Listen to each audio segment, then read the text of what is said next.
All right, boys, it's time to bring out the person you're really here for, because since you know it's not me, I'm just being real with you. Let's bring out Melanie Mac to talk about the gaming nonsense of the week. Melanie Mac, she's here. I'm going Hi. to put on full screen because nobody cares about me.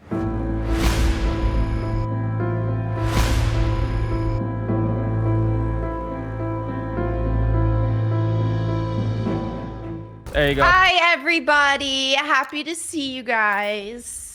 Thank you, Melanie Mac, for hanging out with us again today.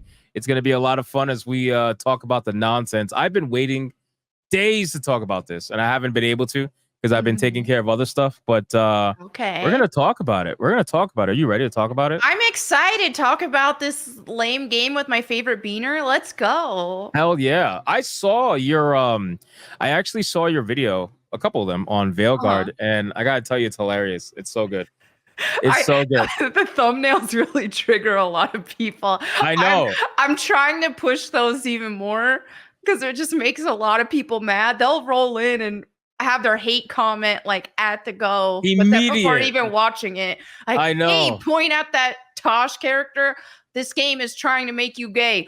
Oh, I love rage. it. It's because I'm like a thumbnail connoisseur. I love like the extreme, but also subtle in a way thumbnails. And whenever I see your thumbnails, I'm like, oh yeah, she's definitely going for the Twitter mob with this one. Yeah, I can tell.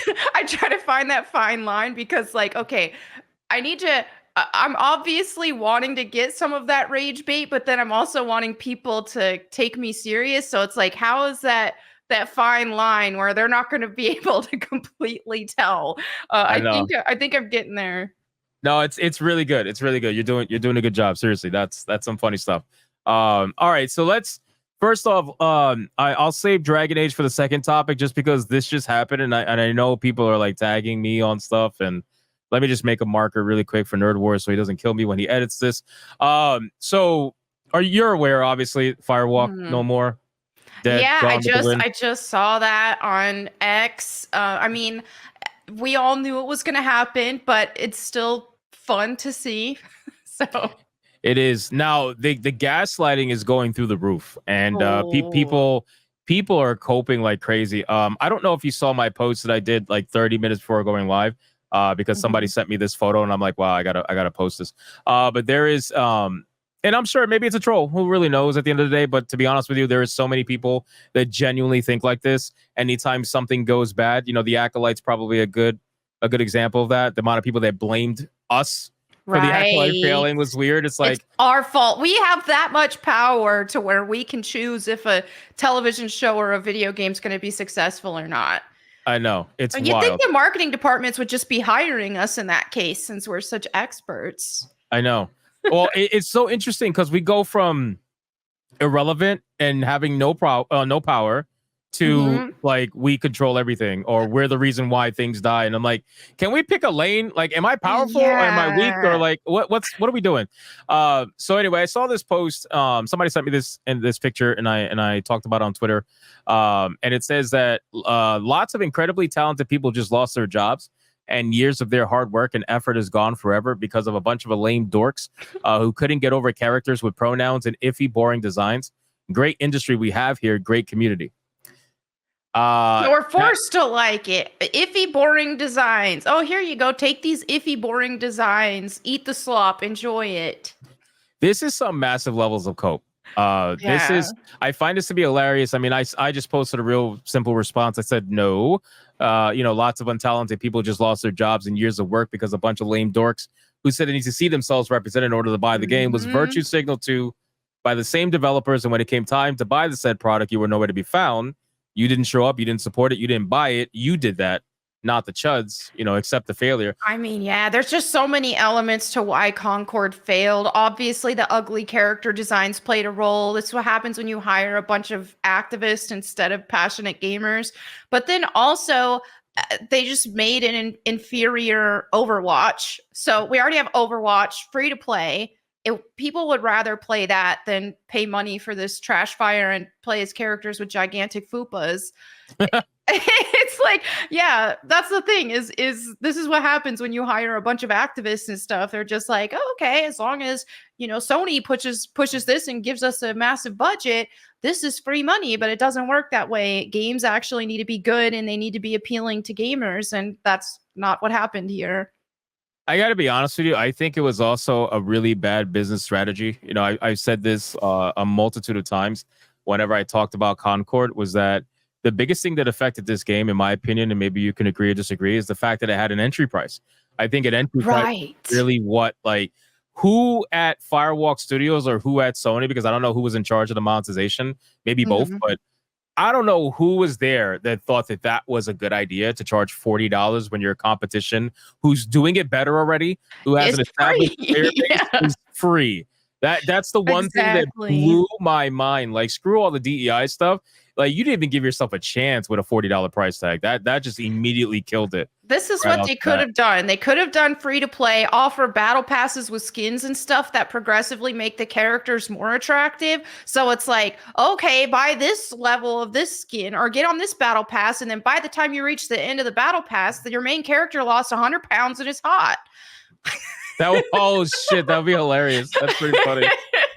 Like a weight loss battle pass. That's pretty funny. You start off DEI and fat, and then by the end of it, you become hot. That's awesome. There we go. I think that could have done well. That could have been good.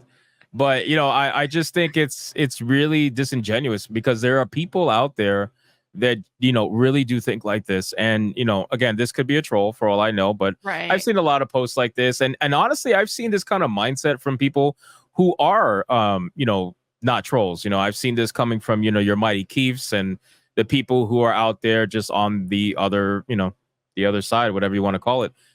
So it's just unfortunate. You know, you can't take any accountability. It's the world that we live in. Accountability, everybody's allergic to it.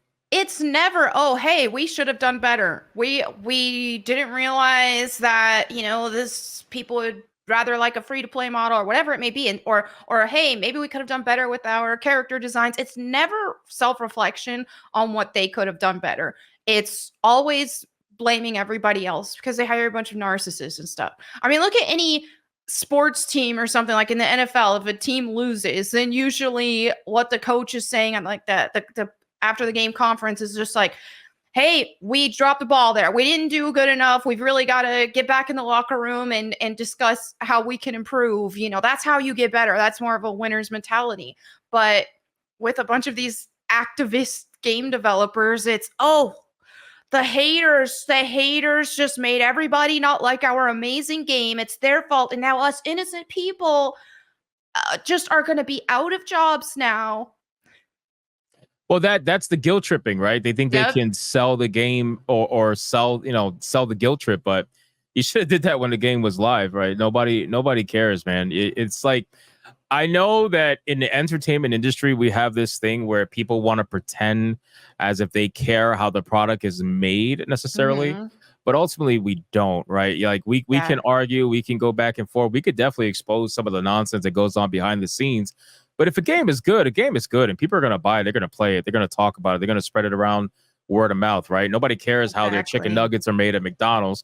They just go and eat it. You know, nobody cares. When's the last time anybody cared how, you know, a pair of Jordans was made? Even though we all know how that's made, they don't give a shit. They don't care. So now all of a sudden, the entertainment industry, everybody wants to pretend like, oh, we got to care how things are made. Like, nobody cares. Nobody cares. Is it good or is it not good? Are you trying to make it for the people who are actually interested in this kind of stuff or not? And I never quite understood this idea of like, oh, let's make the product and then let's find the audience after. Like, instead of making a product for the audience and having an idea of who you're trying to make it for, they're like, no, let's just make it and then we'll find it after. That doesn't work. And there's always some idiot on the development team or community or whatever who is hating on actual gamers. Oh, we outnumber them anyway. Oh, whatever. They're just the small minority. They're losers. Oh, all these incels. We don't need their money. We'll be a success anyway. And then it doesn't happen. Right. But that's also, it's kind of like a thing where they all have their heads in the sand. This is kind of like a conversation we've been having this conversation for almost a week now on this channel between different shows where We're just talking about different developers and how they just refuse to see what the truth is. And I'm not saying the truth is, hey, you got to agree with me. But I'm saying the truth is, quite simply, you're just not listening to anybody other than the people who agree with you or who work right next to you, or, you know what I mean? Like, that's the only people you're listening to. Your customers are telling you one thing. I know. And they're loud about it, right? Like, it's not like we're quiet about it. We're loud about it. And they're just like, nope, I don't want you as a customer. Like, bro, what kind of world do you live in? Don't like it, don't buy it to the actual customers. They should be trying to market to us. And I mean, we've seen this happen so many times, even with, I use Tomb Raider as an example a lot, but it's like, the fans have been telling Crystal Dynamics for so long, hey, we want classic remasters. Right now, the classic games don't run well on the Steam ports and all this stuff on modern tech. We were begging for this for so long and constantly being told, oh, there's no market for it. Oh, we're just going to give you all this stuff instead. Well, finally, by a miracle, Embracer hands off the remasters to Saber, and they're hugely successful right now. Meanwhile, whatever Crystal Dynamics is doing, everything they're touching right now, they're struggling just to break even on their projects. But the classic remasters, which we begged for so long, those are doing great.